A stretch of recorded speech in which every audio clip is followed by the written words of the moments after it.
бір қорқыныштан миымыз сондай жаңа шешім қабылдап алғанда, сол шешімнің арқасында бізді сол нәрсе қайтадан түсіргісі келмейді ғой. Мидың барынша қызметі біз сол ситуацияға қайтадан түсірмеу ғой. Көрдіңіздер ма? Сондықтан да Балымжан деген кісі лайк басып жатыр екен, рахмет сізге. Иә, лайк басып қойыңызшы. И сол біз барынша сол оқиғаға түспеуге бізді неміз түп санамыз басқарып тырысады. Сол себепті біз бірдеңкені саналы түрде жасағымыз келеді, бірақ түп санада соған қатысты бір кедергілер тұрған кезде біз оны жасамаймыз. Түсініп тұрсыздар ма? Біз оны жасамаймыз.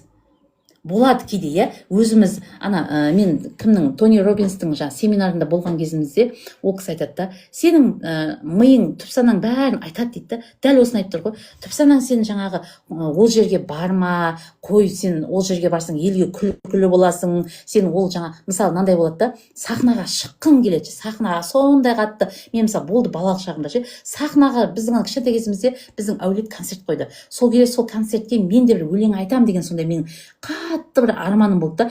И сол мен де өлең айтайыншы сендер секілді, мен де сахнаға шығайыншы деген осы қалауымды ешкімге миым айтқызбай қойды ғой.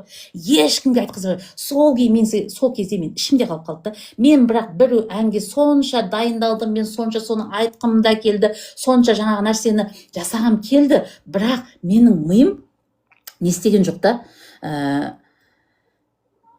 Менің миым сол нәрсені қабылдатқызбай қойды да. И сосын менің қазір Дамира деген кісі менің психосомат досым.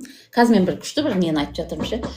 И сосын сол кезде жаңағы айтып жатқан нәрсем, миым, түп санам, яғни мен концертке шыққым келіп тұр да. Мен саналы түрде, бесақпайыз, осы саналы түрде мен барынша концертке шығып, барынша елдің алдына шығып, мен ән айтқым келіп тұрған ішімнен шығып тұр да. Бірақ менің түп санам не деп тұр маған? Жазира, шықпа дейді да. Сен қазір шықсаң, елге күлкілі боласың. Сен одан арман өзіңді өте жаман қылып қоясың, шықпа дейді ғой. Міне көрдіңіздер ме? Сонда біздің түп санамыздың басқаратын сол мені сонша айтып сол жерде ешкімге айтқыздырмай қойды ғой. Мен даже сол қалауымның өзін айтқыздырмай қойды. Ал енді соны Тони Роббинс не дейді? Соны айтады Тони Роббинс. Мына ми дейді сендерге айтады дейді. Неше түрлі нәрсені айтады дейді. Өйтпе, бүйтпе, сөйтіп қаласың, елге күлкілі боласың, ел мазақ қылады, ел саған күліп бетіңе басып айтады деген нәрсені айтады ғой. И сол кезде Тони Роббинс айтады да, дәл осындай оқиғада,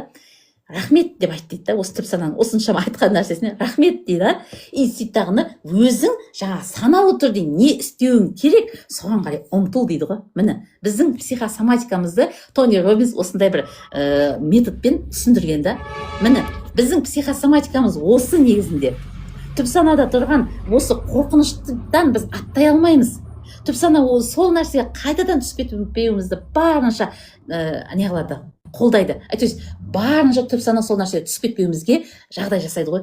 Өйткені ол дәл сол ситуацияны қайтадан сүргісі келмейді.